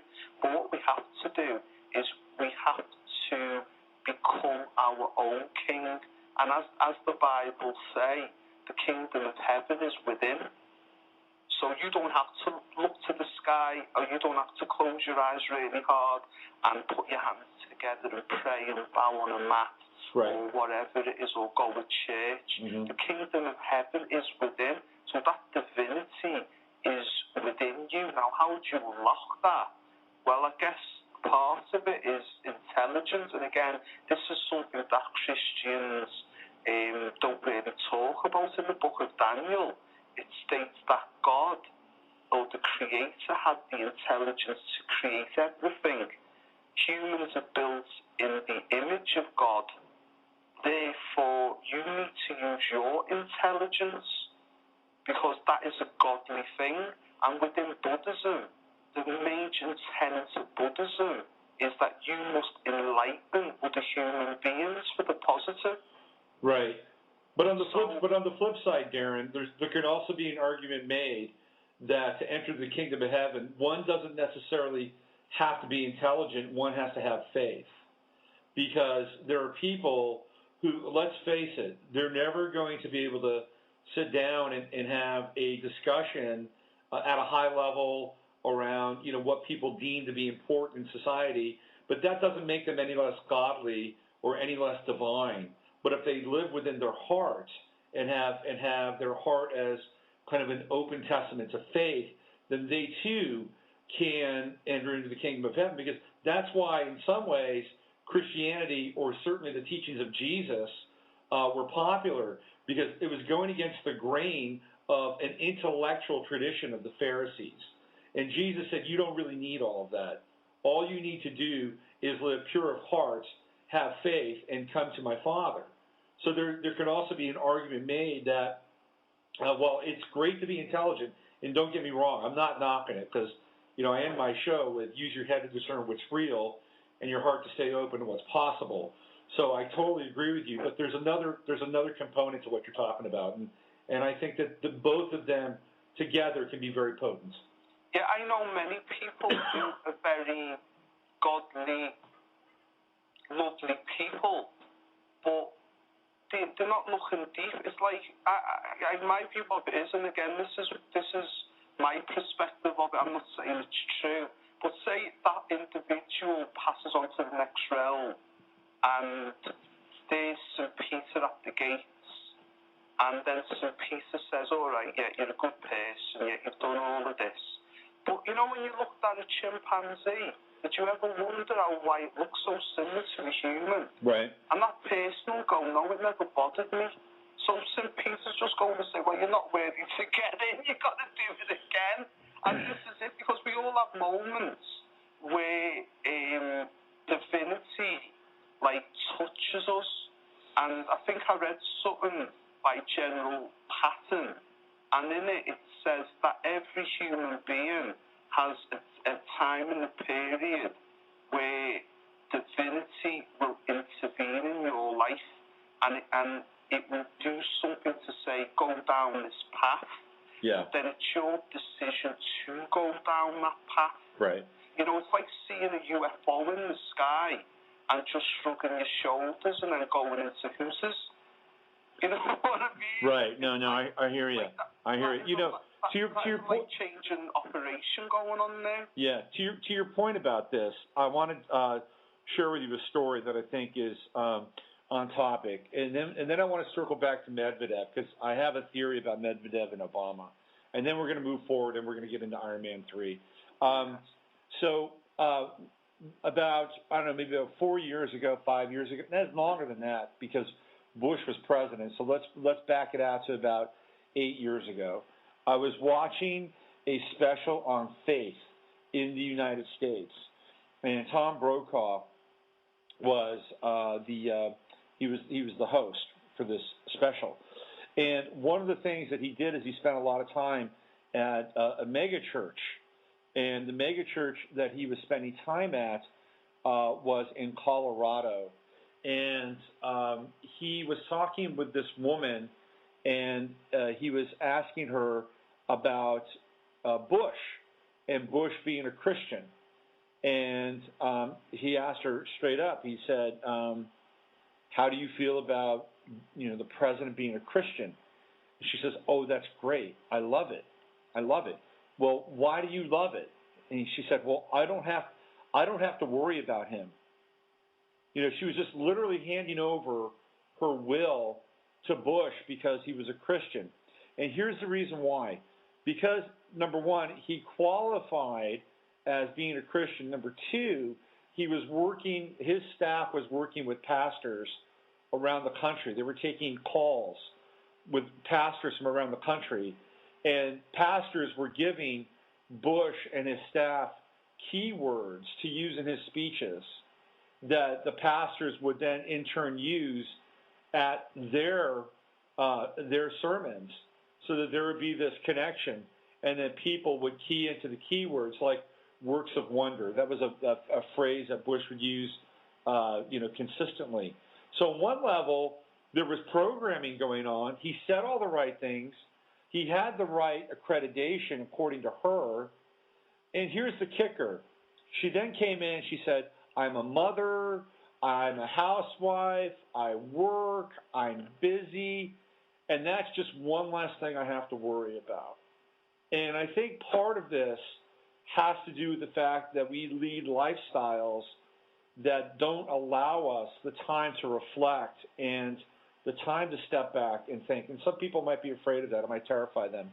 But, people like myself and you, we lead very different lifestyles, so we have the time to do that. We're afforded the ability to step out at time to break this stuff down. And I'm not saying everybody else has to do it. I'm just making a case that there's a reason why people don't, and it's how we've structured society in some ways, because the society of itself has become a distraction. Well, I'll give you this point. I respect what you're saying about people and the Western life and time pressures. But somebody close to me passed away, and there were supernatural things that occurred in their community, and it could not be explained. So I went to that person and the people within that community, and there was a street light. The person passed away at night. It was a very brand new street light. It went off at the same time the person passed away. And then for 2 nights after, that light was not working. And then on the 4th night, and ever since, that light's been working. So I went to people that lived in that community, that person I knew, and I told them, that individual has shown you a message. Then we found out that the person that lived next door to them, the person I knew, at the point of the person dying, passing away to the next realm, the pet dog was acting unusual and was beginning to whimper and cry, even when that person was 5 miles away in a hospital. And we didn't tell the owner of the dog till 14 hours after the passing of that person. So what happens in life is things occur where each individual gets that tap on the shoulder to say, wake up, buddy, there's more to the game than just what's on telly or what the newsreader's telling you. But it's up to you to go on that journey. It's up to you to get on that ride and say, well, in my own way, I am going to discover. And back in the day, it was harder for that person to discover because they never had internet. Now in this Western world, a lot of people have got access to internet either directly or via another individual. So if you're an older individual and you've got no IT skills, you can go to a friend or somebody who's a family friend or a grandchild, and you can say, can you look this up for me? So there's things there that destiny is always tapping us on the shoulder to say, wait, there's something is really bizarre. Like one of the things that, again, that is tapping you on the shoulder, but in a big, overt, global basis. And as Robert, and you can look back on the archives, what Robert has said is around the astrology on the day that baby George was born. And even the weather in Britain was unusual. The day baby George was born was about 3 or 4 days of really intense heat. And on that night, all of the UK was torrential, heavy, heavy rain. So that has significance. His father was born on the day of the summer solstice. His mother was born on the day of a lunar eclipse. So again, this is the knowledge tapping you on the shoulder. Obviously, they are doing it to combine with the sun, moon, and stars of the astrology factor, because that is their belief. Now, you might not believe that's true, but they believe it's true. Therefore, in some way, it is true. So what it is, it's for people to say, well, what is that about? So if you have that natural curiosity, you are going to advance in your life. You are going to feel more fulfilled. Like I felt fulfilled writing this article that we're speaking about. Like I felt fulfilled I was speaking to you, and listeners will be able to listen to this. So it's about, do you have the natural curiosity? Some people don't have that, and some people, sadly, I believe, will have to reincarnate again. Will they reincarnate as a cat? Will they reincarnate as a human? Will they reincarnate as a tree? Who knows? But you have to have that natural curiosity to at least say, this is a wonderful world. This is a wonderful experience. Let's see what it's about. Let's find out why a chimpanzee looks so much like a human. And that's the beginning of it. Well, I got to tell you, man, if they've incarnated as my cats, they're living a pretty good life, let me tell you. My cats are pretty fat and happy. Not really fat, but certainly happy. Hey, I want to go back to the Medvedev thing, and then let's jump into Iron Man 3. I've noticed the same thing about Medvedev and Obama. They have this kind of natural, really relaxed esprit de corps between them. And my theory is that they're fairly close in age. I think Medvedev is slightly younger than Obama. And, one of the big stories in the alternative / conspiratorial world was a story that came from a person who lives in California who had been doing business in Russia, and this was a ways back. I think it was just right after the wall fell and he was having dinner with a group of people, and there's a woman who got a little drunk, and she talked about how that they were actually grooming a young man who was going to become president of the United States. And everything she said about this young man was that he was black, he was had some connection with California at the time. I mean, she's basically describing Obama, and this guy later, posted this. You can find it on the internet, and you can figure out whether or not it feels real, sounds real, is real, whatever. But my theory is, if that is real, and it actually feels fairly real to me, is that Obama knew Medvedev during this period, that they were actually probably in similar programs or having classroom situations that they shared together. So I think he knows him, and he's known him for a while. That's why he feels comfortable with him. It's possible. And the other thing, again, talking about natural curiosity, which is just the thing, you don't have to be educated on this. It's when I, in fact, first, the thing that got me about Obama, again, what the media didn't say was that he's got links with Los Angeles, Chicago, and New York. So the three mega cities, sort of, what, if you want to call it, the United States of America, all three populations can sort of say, that's our boy. And then on top of that, he's lived off mainland United States of America. So then the liberals can say, well, he's actually sort of different from the rest of them on Capitol Hill because he's got a more subjective appearance. So even though I was like a big Obama follower, because I wanted to believe in him, I thought, right, this is the change. But, we were all naive, but because of George W. Bush, we were so desperate for a change. Yeah. We wanted to, and basically all he did was he just done the playbook, what done in Great Britain in 1997. We had a really bad and bland conservative leader called John Major, who made the colour grey look like it was like an interesting colour. And basically this young man called Tony Blair came with a charisma and a swagger and a great communication, and we bought into it. So like what happens in Britain, we buy a lot of, especially the Labour Party buys a lot of what the Democrats do. Yeah. The Democrats just bought what we did. Yeah. But again, I didn't see the lines because at the time I was just believing what the newsreader said. And some people say, well, if you don't believe what the newsreader says, you're going to be paranoid. And at the end of the day, I say it like this: if you look out the window and it's raining, and the weatherman or the weatherwoman can say it's raining, you can be in agreement of it.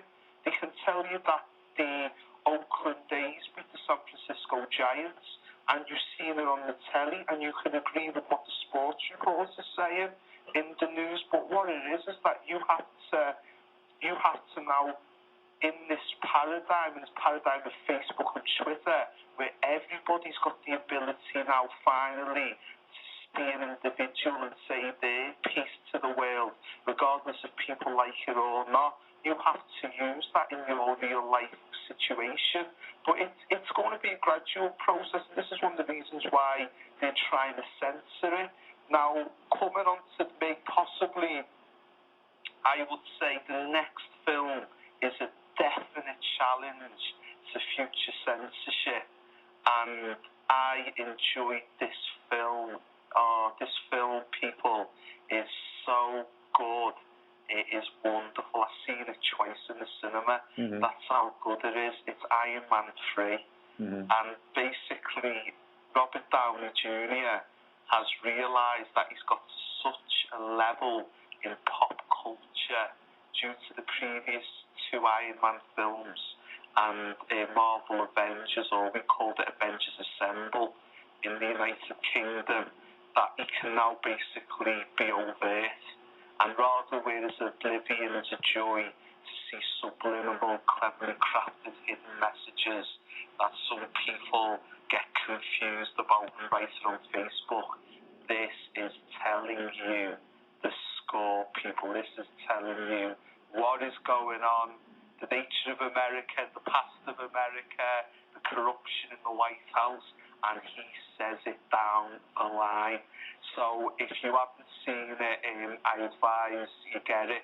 And if you have got Blu-ray or Blu-ray player, definitely as soon as it comes out, buy it on Blu-ray, because there'll be all types of directors' commentaries and all types of different bonus add-ons that will do it. But basically, I can really go deep into this, because whereas Oblivion, I believe, is a work of art that an individual needs to deal with on an individual basis, Iron Man 3 is pop culture. So it's a Saturday night movie, pop culture Saturday night movie, but then it's really deep.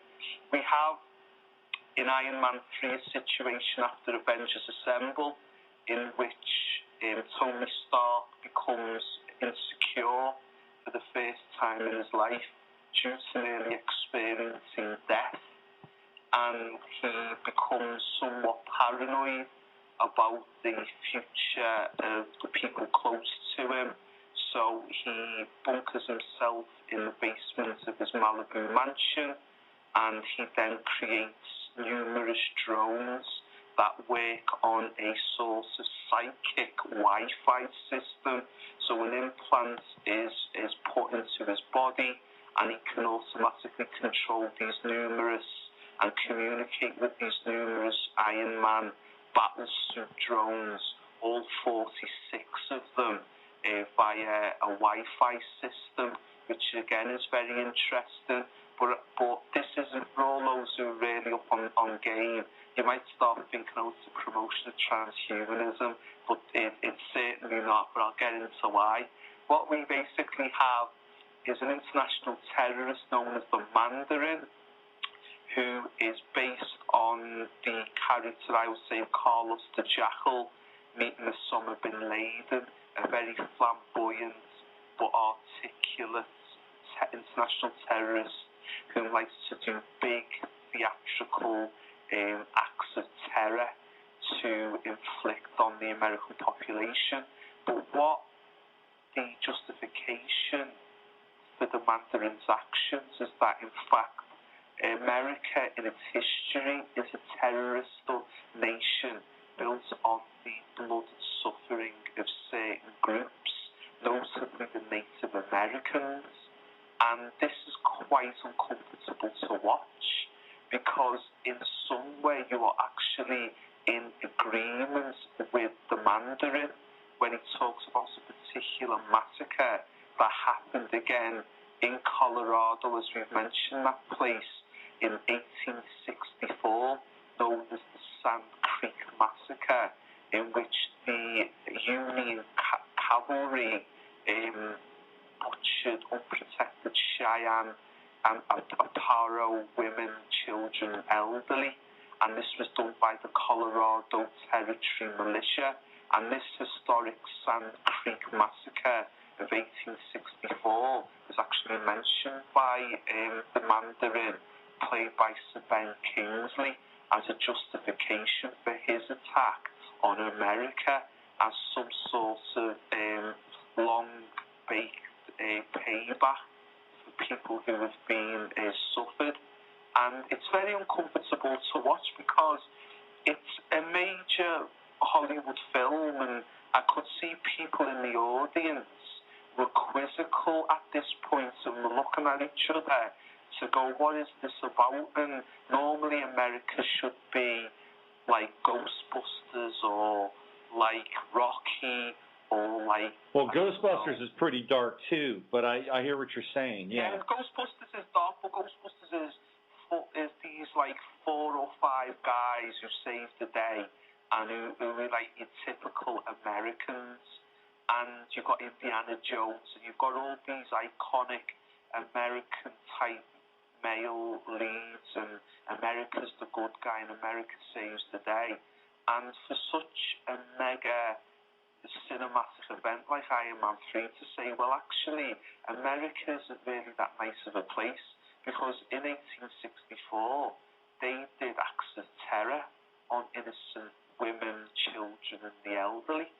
So it was really interesting. Obviously, I believe the reason for this is due to the influence of Marlon Brando, that obviously is strong within Robert Downey Jr., because I think from my research, Downey Jr., when he was beginning his career, was spotted by Marlon Brando, and they both had very long conversations on the nature of politics and also American history. And again, something that is really hidden from us in a clever way that it's not spoken about is Marlon Brando won Best Oscar for his performance in The Godfather, but didn't accept it. And the reason he didn't accept it was out of protest due to the way Native Americans were portrayed in American cinema. So I saw that, by the way, as a kid. I watched that on the Oscars. I saw that live. The woman who went up there, her name was Sacheen Littlefeather. There's a little bit of trivia. She came up there and took Brando's Oscar for him. Did she take the Oscar, or did she reject the Oscar? No, she rejected. She rejected it. That's right. And everybody, you just don't see those kinds of moments anymore. Even when, Kanye West said, President Bush doesn't like black people, it was very awkward and almost infantile. But the way that whole thing was set up, it was just one of these kinds of, slap you in the face, wake up kinds of moments. That societies are so programmed. We got 7-second delays. We just don't see that stuff anymore. So I remember that clearly, and I remember just how mystified people were. And I think you're right. I think that Brando's influence on a number of young actors during that time is palpable. Certainly, Downey Jr. I wanted to ask you this about Downey Jr. He went through a period, I'm not sure how familiar you are with it, but he went through a period where he was in and out of rehab. I mean, he was kind of, in this, sort of cliche track that young stars go through, and, this close to doing time. And then all of a sudden, he got through that, and he hasn't had any issues, at least that we know of, with drugs or alcohol or breaking probation, running afoul of the law. You're seeing Shia LaBeouf do a little bit of that now. Do you know why that was? Let's hear it. When Robert Downey Jr., and this is a fact, people can look this up, this is one of the things that I would like people to do in this conversation, is to have that natural curiosity and to look this up. The internet is your friend, even though they are logging everything you're doing. But basically, Robert Downey Jr. is a naughty boy, and there is a satanic serial killer in Los Angeles known as the Night Stalker. I think his name was Ramirez. Richard Ramirez, yes. Yeah, so what the people at LA County did was they put Robert Downey Jr., who committed a DUI, and they actually put him in the same cell as Ramirez overnight. And Robert Downey Jr. said that from that point, that cell in Ramirez, he realised that he had to change his life. So I don't know if, you could, there's a theory, I'm sure you've had guests, maybe, well, I know there's people within the conspiracy or alternative community that say the majority of serial killers are satanic and work for satanic cabal to do things like snuff movies. I know the man who was the son of Sam in New York in the 1970s, he's been saying a lot of stuff over the past 5 years that in effect him and his crew of street kids, at the time teenagers, people on the street, they were actually doing things, and it was getting filmed by members of the NYPD, and these films were sent to the elite of New York to watch with popcorn and soda, as they would. But again, these are allegations, so it's very interesting that a major Hollywood star who was, even at that time, he had a high profile, would be shared the cell with a satanic serial killer. So that's very interesting, just as a side little detour if people want to look into Robert Downey Jr. and the Nightcrawler, Richard Ramirez of Los Angeles. So I think he recently just died, by the way. He died last year in prison. So let's go a little bit deeper into Iron Man 3. We don't have a whole lot of time left. We've got about 20 minutes and some more ground to cover. You seem to think that Iron Man 3 is really kind of an alarm to the encroachment of technology in our lives in a way that can be overbearing, controlling, and even to a greater extent demonic. Isn't that right? Yeah, I would have to say the demonic elements in it. Well, that's interesting because in the film there is a little anecdote to maybe something demonic, transdimensional. But what it basically is that Stark realizes that ultimately it's not the suit that makes the man, but the man that makes the suit. Mm-hmm. And one of the things we have with technology is we can have an over-dependence upon this technology for all its greatness, for the wonders of Skype or iPads and you can get your YouTube on your big flat screen television. We can be over-dependent on it. And one of the things that Stark realizes is that ultimately he is a proficient fighter. He is trained in at least 3 martial arts as well as boxing. He's quite a physically fit, therefore, an individual. He's a genius scientist that can make some amazing things out of some pretty ordinary materials. So he, through his rock bottom, through his worst, darkest hour, he realizes that the suit is just a manifestation of him.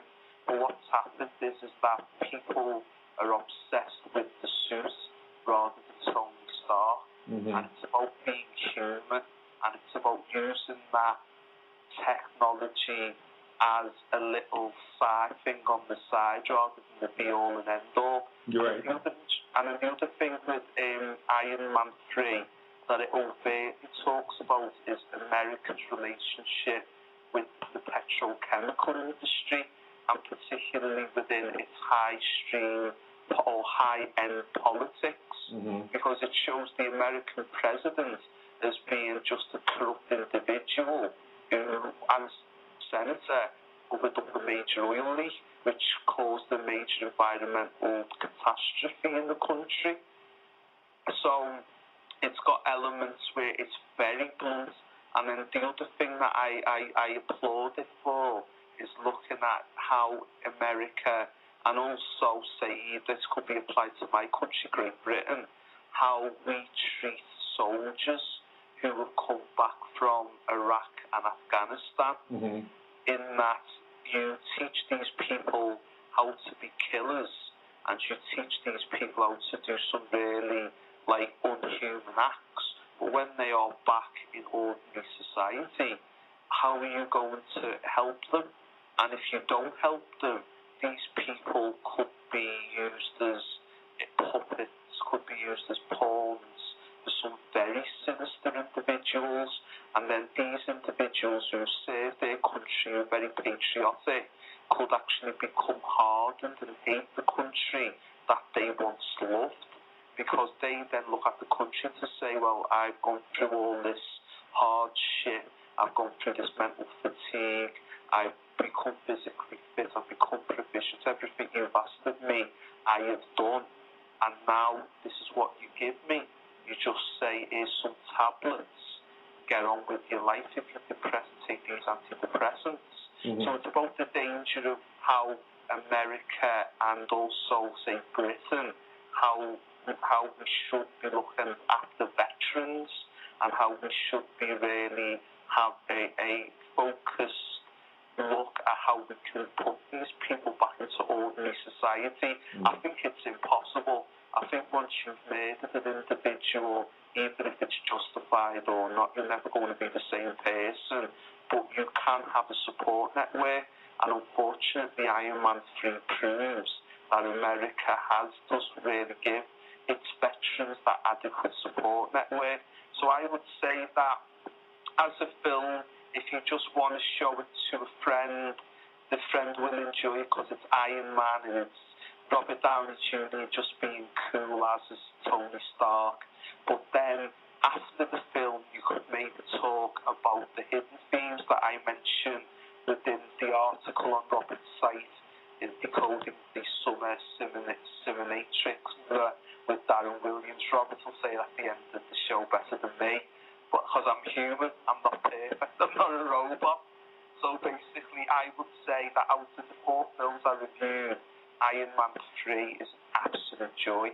Now we're going to go quickly into Star Trek. Yeah, quickly. We don't have a lot of time, so let's get into Star Trek, Into Darkness, and then Superman, Man of Steel. Because if you guys want the skinny around what Darren is talking about here, go to the website, robertphoenix.com. It's the first article you'll see is Decoding the Summer Cinematrix, Decoding the Summer Cinematrix. And you can actually get there via the show page. So let's burn on Star Trek and then Man of Steel quickly, Darren.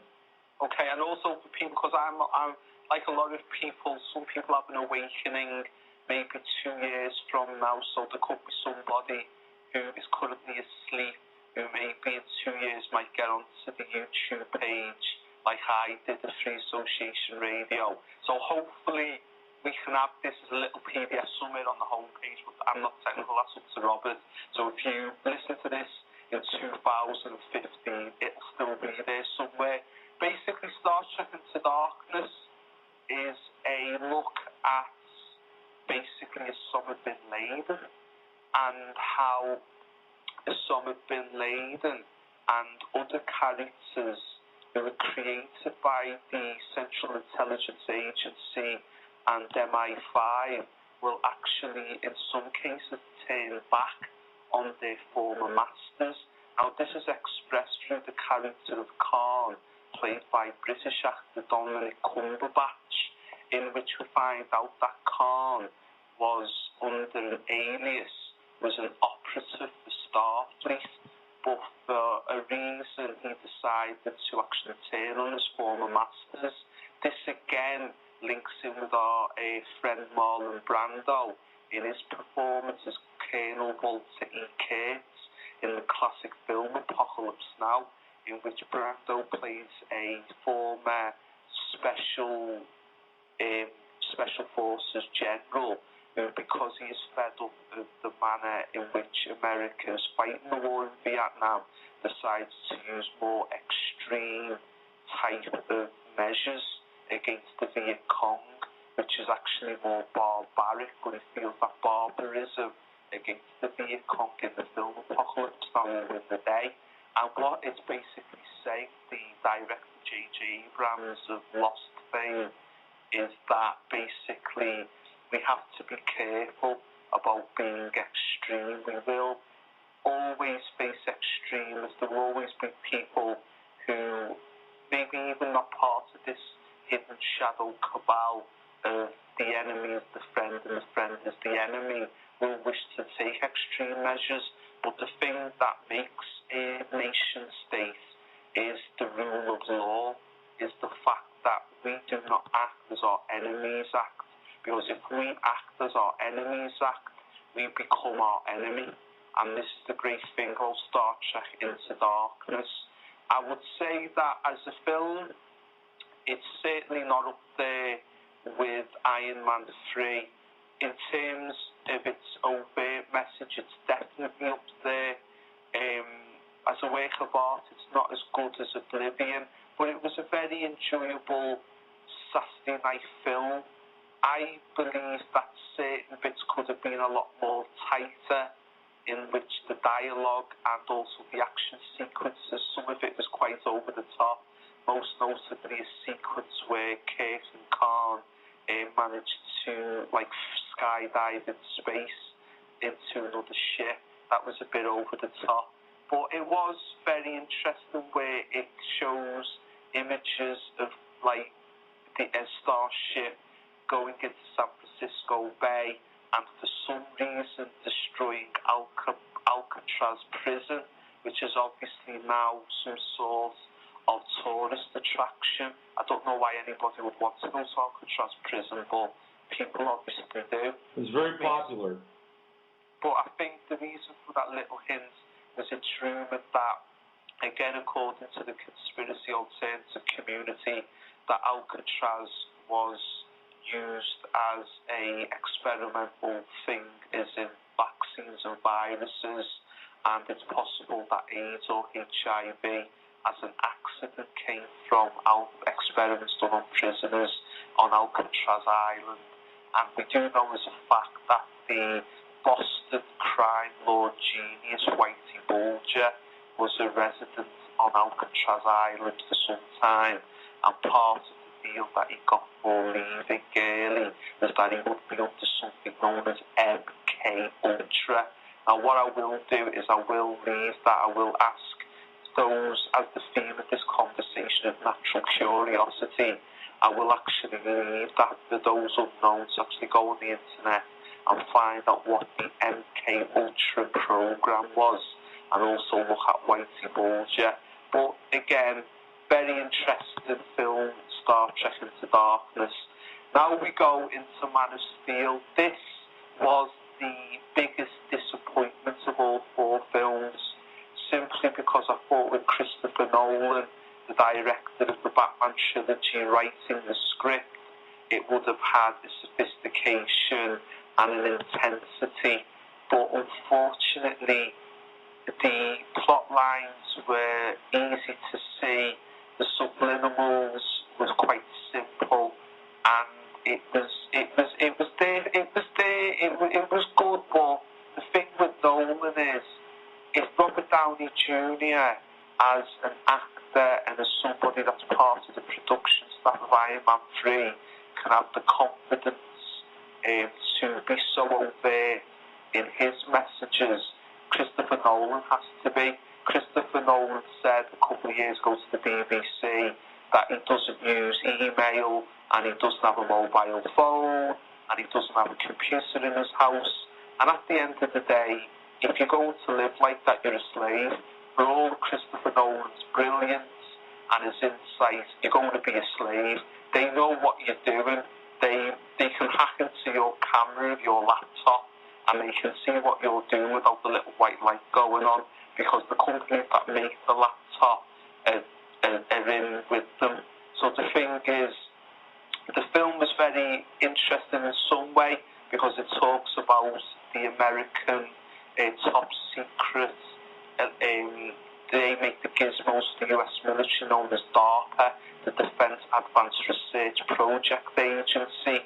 So it talks about their relationship within Superman. It also talks about the nature of journalism, which might have been the only interesting thing, because as this film came out, we were getting the revelations by the Guardian newspaper here in the UK about Edward Snowden, and the fact that Lois Lane, who was played brilliantly by the actress Amy Adams, is trying to get his story around the origin of Superman and what the American military are doing about it, suppressed not only by her editor, but legally by the American government and its military.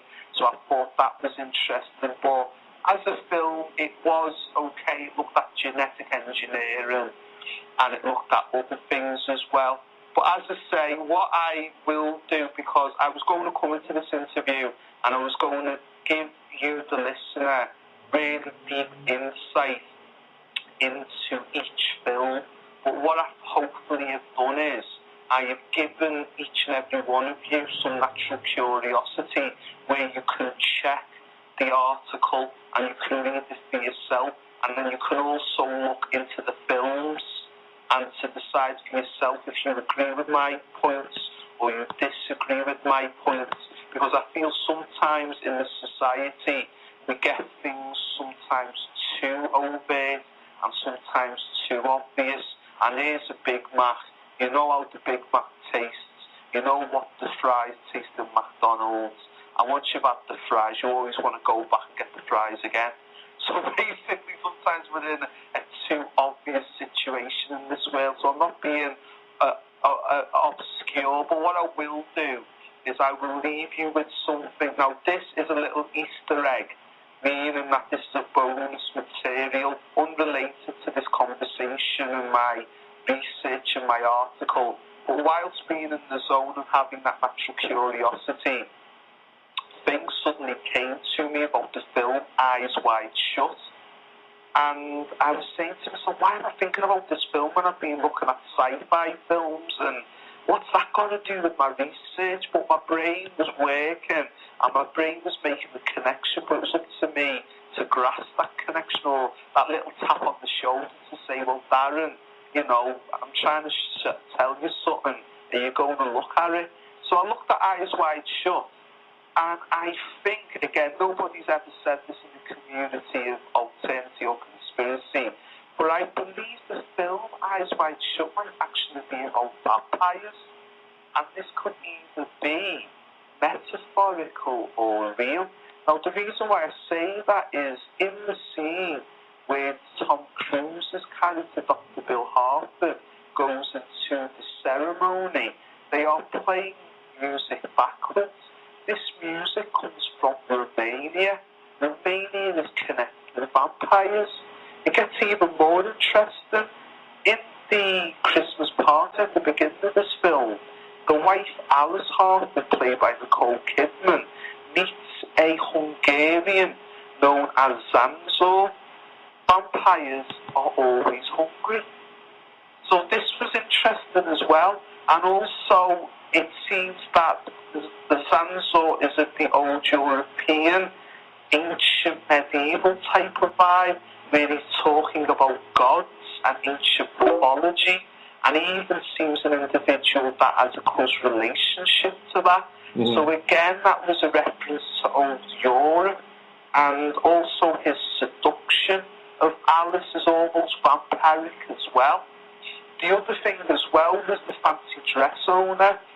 He again is of old Europe, of East Europe, as Slav, known as Milich, and he is obviously pimping his daughter. So he, in a way, is a metaphorical vampire, and the ceremony with the backward music, the party with Alice being the Hungarian, and the fancy dress owner all occurs at night, and we know that vampires like to come out at night. Right. Then we have the Japanese customers. They are in something known as kabuki, which is an ancient Japanese theatrical costume type, makeup type deal. So again, we have another hint to the ancient world. Red Cloak, who is the individual in the ceremony, speaks with a very old school British accent, and therefore this could have a connection with the old world.